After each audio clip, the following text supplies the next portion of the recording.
Hi, I'm Seamless, and today is Wednesday, which means it's time for a new viewer track review video.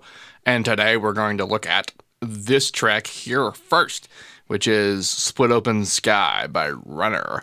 If you would like to have your track featured in one of these viewer track reviews, feel free to pop on over to the Discord channel and submit your track in the specific area for doing so. There are rules, there are people to help you there to answer questions if I'm not around, which is frequent, but you know, that's how it all works out. Anyway, these are the randomly selected bunch that I have come up with for today. And this was the first one. Runner, bringing us Split Open Sky.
Sweet deal. I dug this track. It's very like Sonic slash pretty regular anime inspired feeling thing. And it has that similar kind of video gamey cinematic vibe to it, which I like a lot. I do think, however, that the cinematic gets a little bit in the way of the groove of it, which is sort of what I feel like what happens when these switch ups are just a bit frequent. And you get really into a groove, and then the next groove is just not there. Because in the cinematic field, these switch ups are all related to something. I feel sometimes when we're doing these reviews that I'm not necessarily being fair to these tracks because I'm looking at them like by themselves and not just recreationally listening to them, which is almost, I've never personally done that. Like, I've never sat down to listen to a piece of music just to do that. Like, it's usually while I'm doing something. Even if that something is like, I'm going to bed or whatever, or reading or something like that. But I'm sure other people do. That's fine. I'm not saying you're nuts or whatever. But the idea is, so I think I'm about how a lot of these things are when they're used in those contexts. And a lot of the things I would have to say about this arrangement-wise and music-wise are mostly about that context. And the fact that this is in it right now. So I'm mostly going to leave that alone because it's honestly pretty fine anyway. Like, it's not that egregious that, like, other people won't enjoy it. It's just fine. The thing is, I do want to talk about is mastering. So the mix on this is almost fine. Almost. And this second was, like, the big part. It's like, okay, a bit top-heavy on your highs. It's getting kind of washed out. And some of that washing is also about your compression timing. And then we got to this part at the very end here, and I kind of figured out where a lot of this is coming from. So let's talk about timing and distortion and that warbly effect that happens when you push something kind of hard into a limit. So there's a limit and then there's clipping. Those are basically the two ways that you can stop something from going above 0 dB, because you're either going to limit it with a compressor and to such a way that it won't just distort, or it's going to hit it and it'll clip. So what happens when a thing clips is that you get that snap. And in a percussive sense, the snap is pretty well trackable. How far down it goes in spectrum, like how far the snap goes in frequency, is how long it goes above 0 dB. Like how long does the upward oscillation do that, and or the downward and negative. The idea is that before it comes back down, it spends an amount of time above 0 dB. That amount of time translates to a specific amount of reach in snap.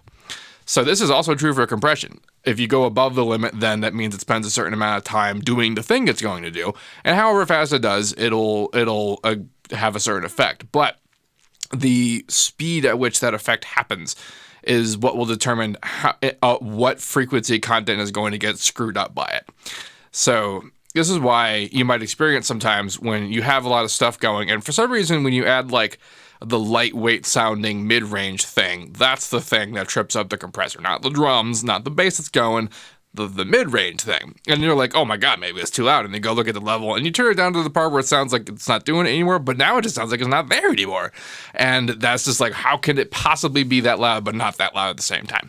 And that's mostly just that it was the straw that broke the camel's back about your compression curve, and now it's all adding up together that it was to being a kind of a problem. And it sort of feels like it's a frequency content thing, but it has nothing to do with frequency content and everything to do with how fast the compressor reacts to a thing based on how long it goes above its threshold.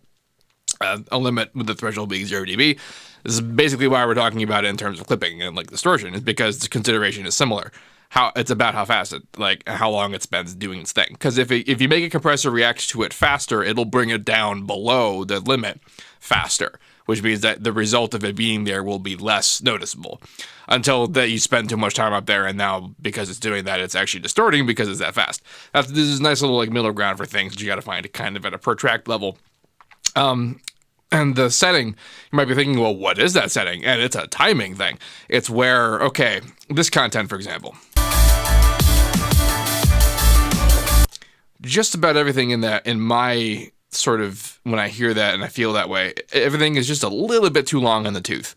And it probably wasn't like that before it was compressed. It probably felt more like rhythmically tight. And of course it was tighter, literally. It was not as compressed, it was sharper. But I don't mean that in terms of a dynamics sense. I mean that in terms of like, you could feel when the things begin and end, and the way that they moved all was pretty well in time. And then it wasn't when this happened.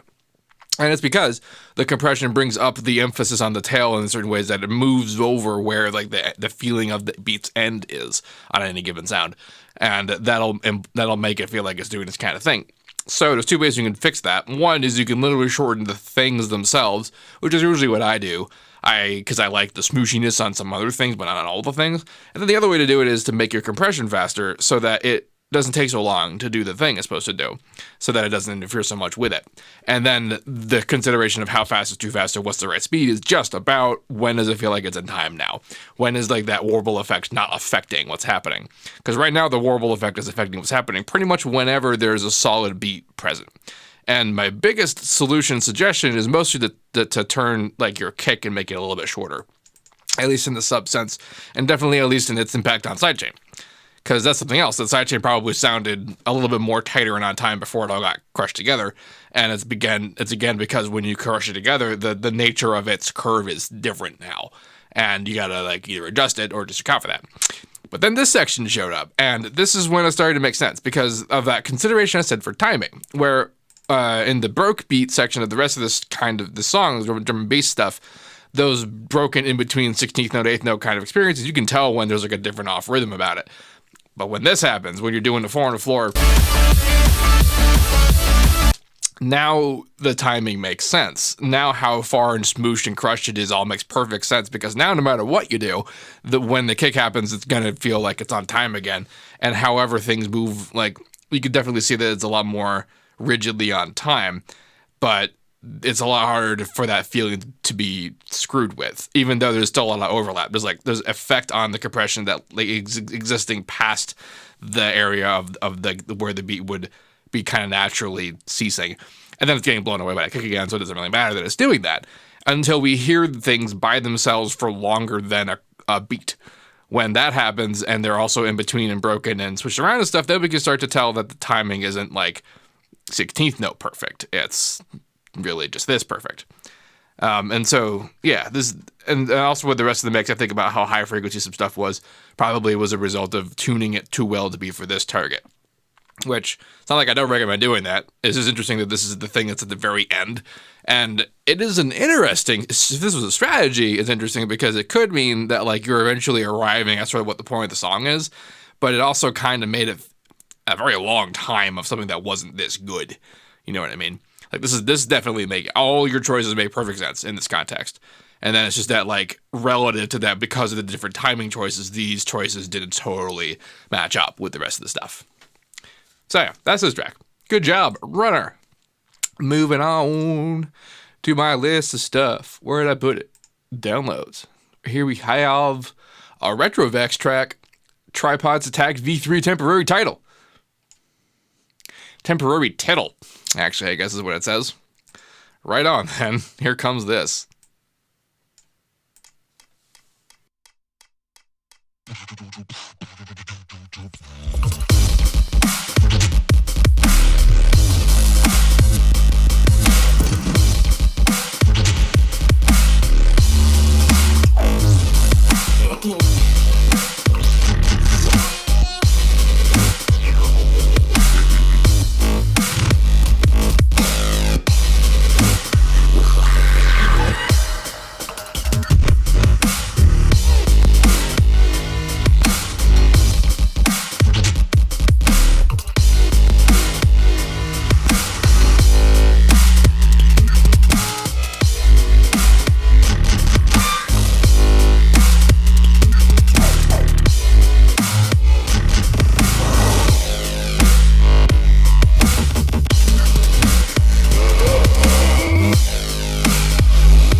Meow.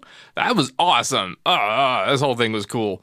I really liked you showed sort of what the source was and then screwed with it. I like that a lot because I mean obviously I like that because I like to take what it turned into. But that sort of thing also, when I was new in production, when I would hear it in other songs, it helped me with stuff. It helped me to know that like that you can do that kind of thing with things. You know what I mean? Like that was cool stuff.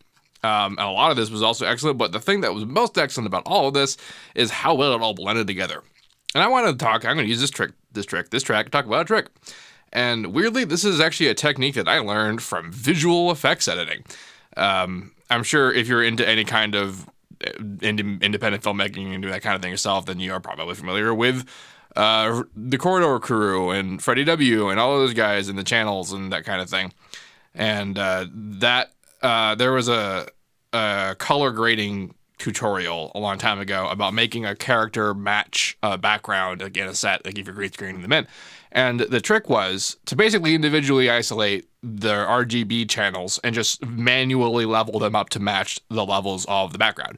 So that not necessarily you change any of the colors, but that its intensity of the colors you had matched the intensity of the colors that are in the thing that you got. And that made it feel more like it was there. And this is everything about what people ask for when they ask about how did we make a whole bunch of seemingly disparate sounds sound like they belong together. And mixing as a thing is mostly about doing what I just said. Isolating the individual like important areas in this track and about the sounds, and then making sure that like as far as intensity goes about how like spectrum wise, like in higher frequencies, and mids and lows. I'm not actually sure about these two weird holes in here, but the idea being that if you make sure that like whatever is they're going to do, that they do it within the same range as each other, then while they are different from each other, they will sound like they belong. This track, however that managed to be accomplished, because sure, multi-band compression is basically the assumption there, but it's also like it's not just about that with individual stuff that sounds similar, but also things that sound different. This song also does pretty well the whole contrasted kit thing about different sounds, not just with tones, but also like rhythmic expression of it. And this is all a very nice displayed groove of difference. Displayed groove of difference. Now that made any technical sense. Well, you can see it plainly, like this section.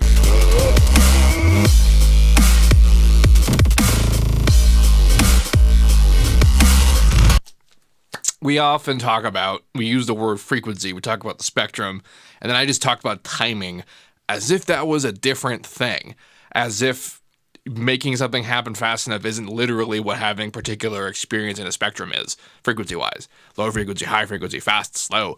That kind of thing is exactly what this is. And you can still, like, with sound design that has that tonality in it, or literally by timing a thing that have a tonality in there, you can still achieve the difference in spectrum, like, per moment to moment, that makes the switch-ups feel nice. This is a wonderful example of all that stuff. So, GG, Retrovex. Moving on, we got Majorana modes? Majorana modes. Jorana modes. Jorana mode. That would be a pretty good name to be an artist right now. All right. Anyway, let's have a hear of this.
So, dope track was dope. Mixing on the drops is just perfect.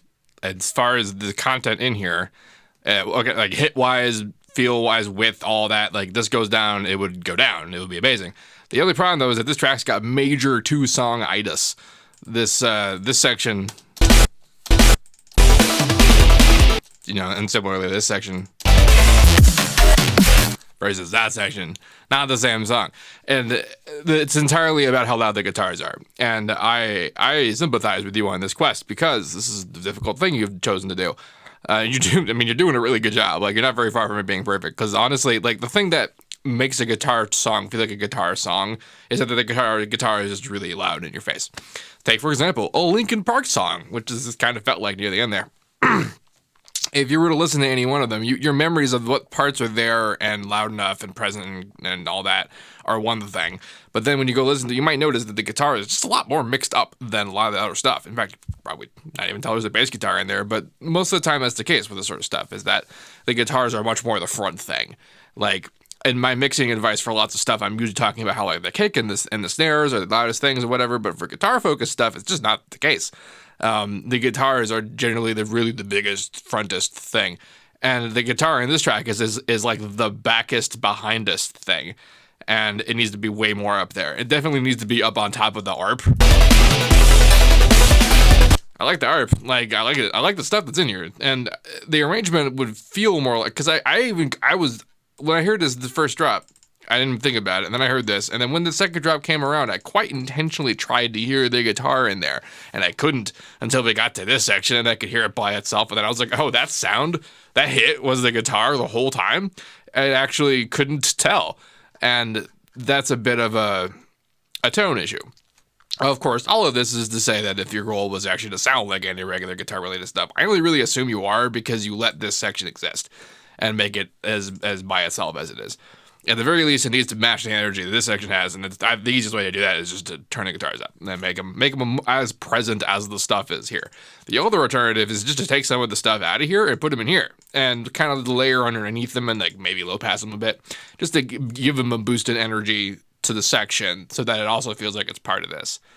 And but I mean, even the two-song itis portion of this track is me reaching to find something really, really wrong with it, because there's nothing really, really wrong with this. I think even that complaint would be unnoticeable if someone were to hear this like in a set at some point. They would hear this drop, they would hear that next section, and they would just groove with it.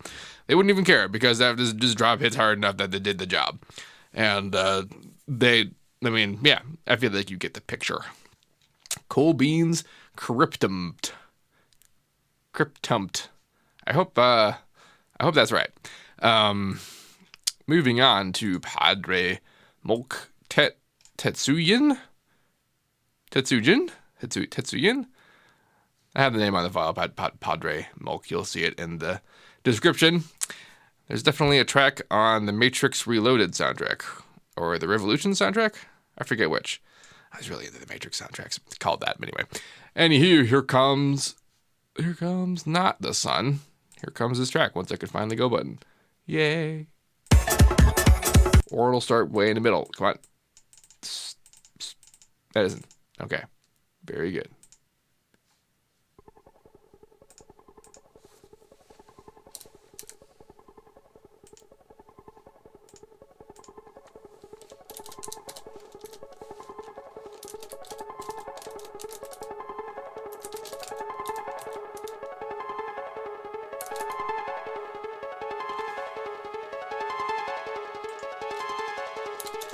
I've escaped.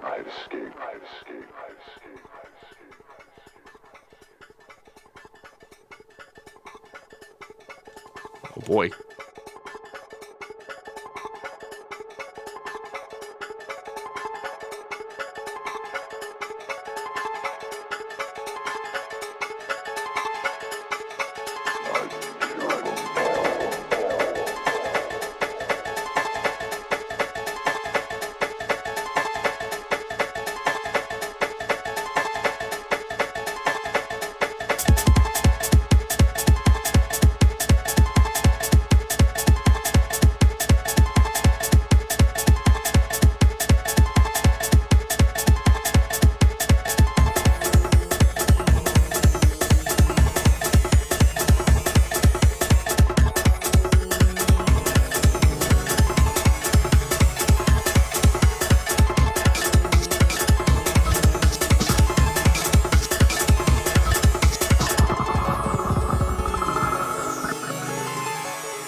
That was killer. That was super cool. His intro was ridiculous, and his outro was even more ridiculous, just in length.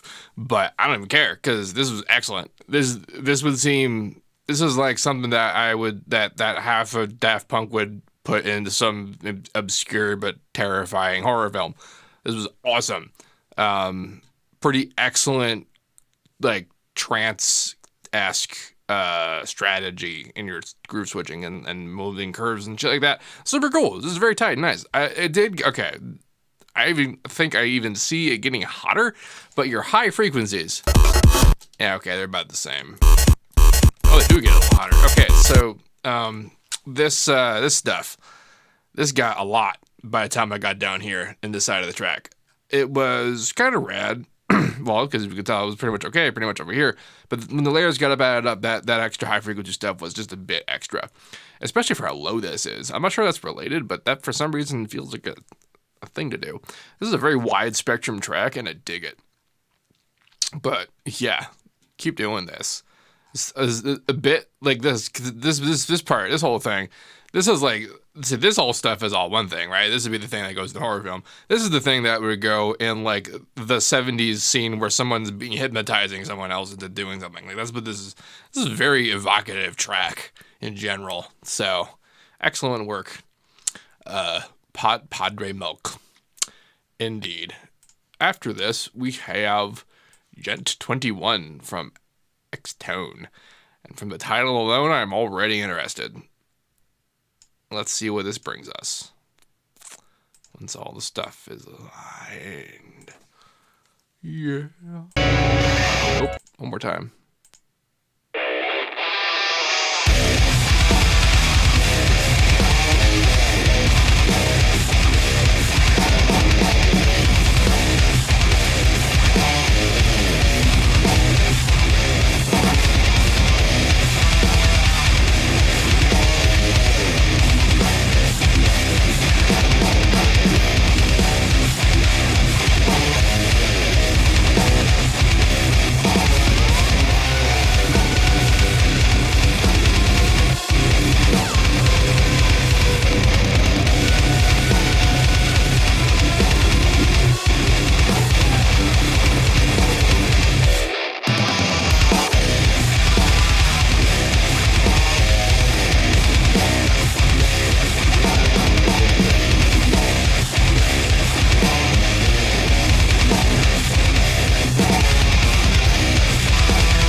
Well then.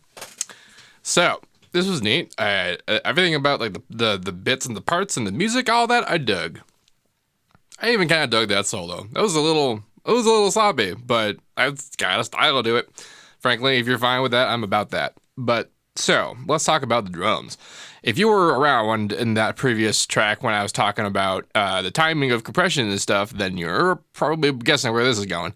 This is pretty much the same deal, only a little bit more exacerbated because of how frequent the hard hits are and how intricate the beats are, which just exacerbates those problems. Because now it's not about making it work within a regular beat or making it work within like multiples of those regular beats. It's about making it work in all these crazy permutations and fills and sorts of the hits and extra stuff and all that, whatever. And the layering requirements in like the examples of the songs like we'd like to try and do seem insane. The way that how well kind of clear it is, right, in your average periphery track. And how does that all happen? Well, it is all still timing based, and it does need to be based on your tempo. When you make all these big cuts and changes that happen real fast, that they need to be related in time enough to like the smaller degree, but still a multiple so that they don't feel off when they hit. But you just need to sidechain everything into everything else. That's sort of the only way that this kind of works. Is you want to make this really intricate puzzle piecey stuff fit that is a little bit more complicated than your average EDM track, which mostly can survive by just killing it. But the, most of it is undead. But metal and the layers and all the things can be different enough that quest to make all the individual things feel related is just kind of hard. So the way I used to do it was I would band everything up, all the major parts. Like here's the drums, here's the bass, here's all of the non-lead guitars, here's the lead guitars, and then vocals if there's vocals like that. Those are the groups I band it all up, and then I break it all up into 5 different bands, and then those individual bands would sidechain into each other. In FL, I would make the bands happen with the Convolver's EQ setting because it allows you to do linear phase cuts. But however you feel like making the cuts is fine. And more recently, I figured out how to actually use the beat controller in a way that's actually like tight. And there might be a video about that soon once I do something more interesting with it. But the idea is you're that sort of like inner meticulous wizardry is how you make all of this stuff feel the way it does.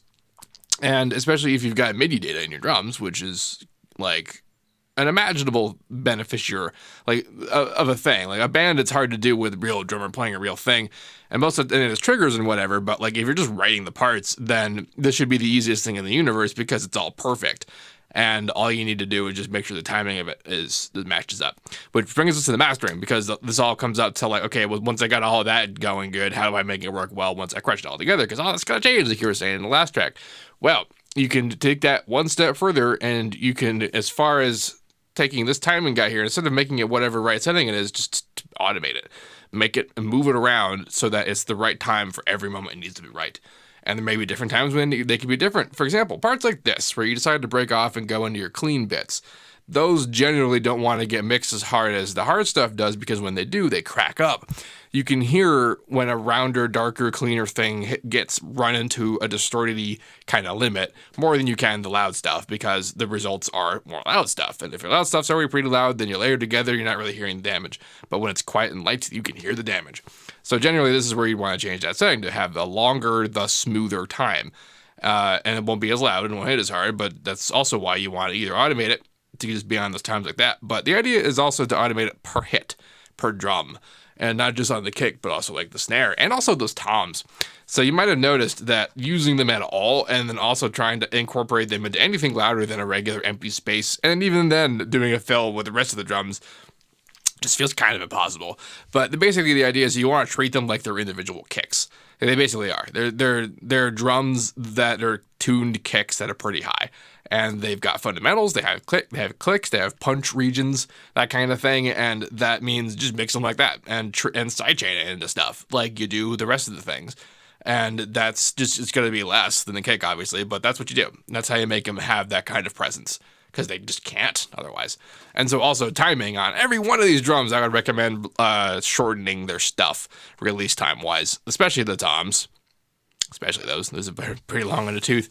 The kick too, like with timing, like I feel how hard it is getting pushed into the stuff, especially against the bass, is primarily because it is of a kind of length, which can be issuous.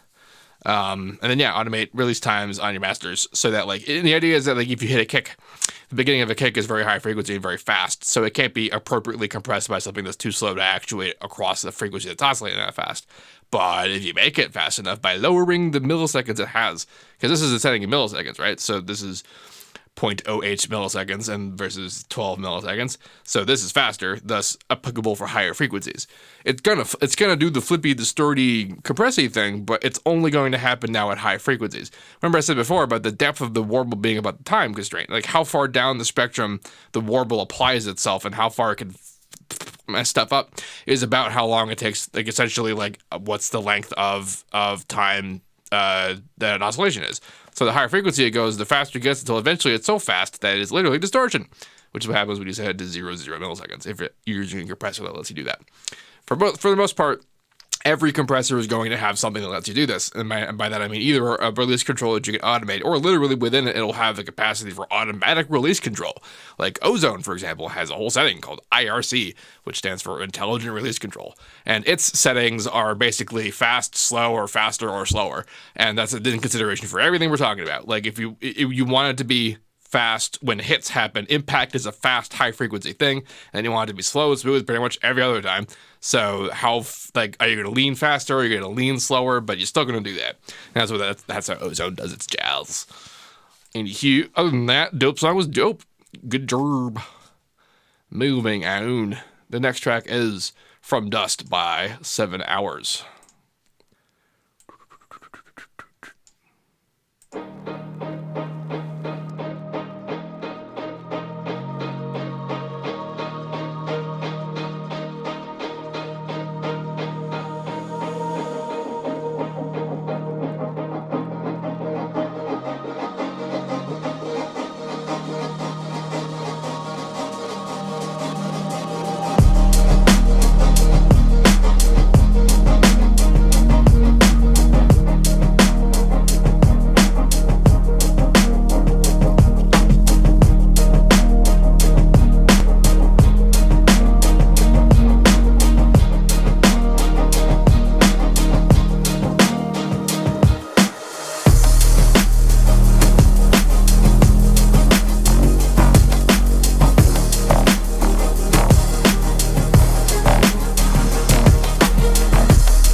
That was sick.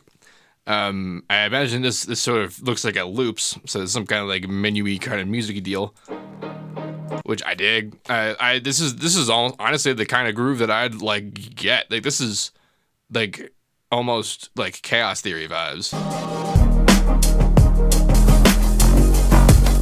Like this beat specifically, I would have been mad about like 12 years ago, which is not me saying this did or anything, even though like I have no idea what your goals were, but this was just awesome. This is really cool.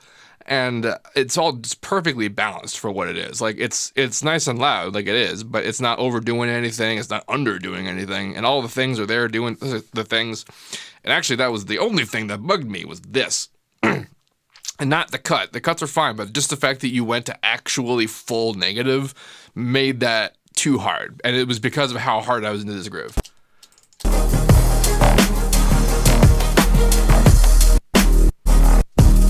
That actually kind of like me for a second there. And if that was your intention, obviously good job. But the thought I would suggest doing is, given how clear all your layers are, I would actually just selectively allow just one or two soloed for these cuts and make them different ones per them. So it's like, oh, here's that hat air, and here's that like rubby string thing, and then here's the sub by itself or something. Like, just so that there's still like a level to ride on versus letting there just this like speed bump happen, which is kind of what it felt like. And but as far as like putting it there, like this is basically expert. So good job. It's also very short. Not a lot to say about it. Okay. I like it when a thing is done well, purposefully. Here we have KamiLe, Exile, KamiLe, KamiLe,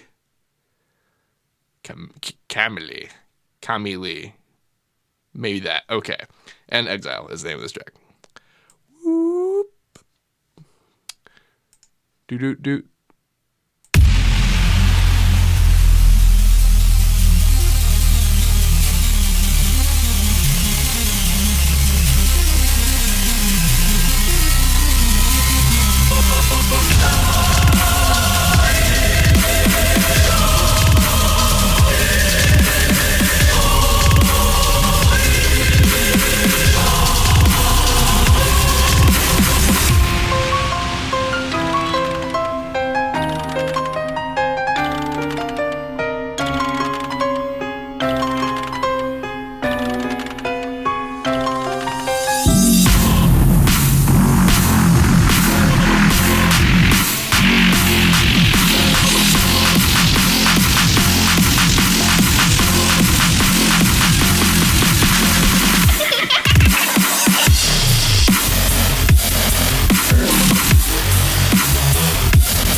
What was that? Were you thinking of doing another drop, or did what? So this was rad. I actually had to check my mixer real quick to make sure I wasn't clipping on my end, because that's what it sounded like at the beginning there. I was a bit underwhelmed by the main bass in this, but it's only because all of the other basses were so cool that it being the main bass it gave it a requirement that it didn't meet, which is a little unfortunate, but that's just because of how good all the rest of this stuff is. It's a weird position to be in. Like, so this is what I mean. Excellent bass. What was that guy? And I'm really bad about edits. I'm gonna try to do this. Yep. Okay.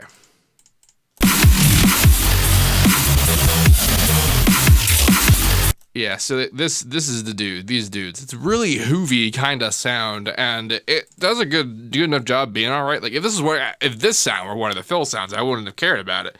But because it's the main bass and we're looking at it for so long, it just doesn't do the job enough. Again, these dudes, especially the way that they fill in and fill it up are just so good. And it could have just been one of those guys, like the main bass, or at least enough to in the direction of those dudes that it didn't just feel like how the Hoove. It wasn't behoovered. Musically, this was kind of rad. I dug the kind of super choiry thing going on. This outro doesn't make any sense to me, but I mean, I guess it does if you literally just took your build and then cut it, and then yeah, now it makes sense. But oh, so you might expect that actually I would have a complaint about how top heavy this track is. I actually don't, and here's why. You see how hard these hits are? They're so bright. And the result of this is that punch is present regardless of like how well you can even hear the rest of the song, like spectrum wise. So if you were to turn this down to sound so that the higher frequencies don't hurt anymore, it would actually still sound right.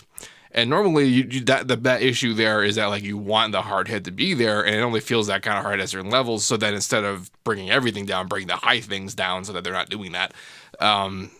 And this actually, the reason why is because these highs are so distributed and level perfectly.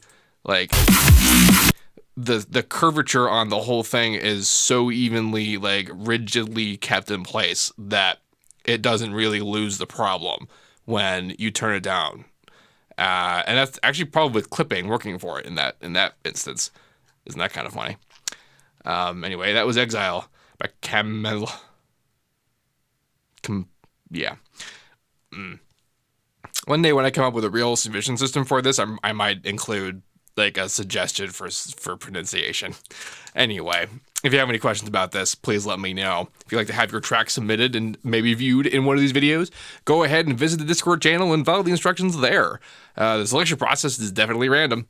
And as usual, don't forget to don't forget to like, comment, subscribe. Whenever I choose to be clever about my order, about my outro, I always forget where in it I am, and I end up repeating myself. Anyway, don't forget to like, comment, subscribe, and all that fun stuff. And as usual, have a nice day. And stay safe. I'll add that one on there, that's for sure. Stay the hell safe, please.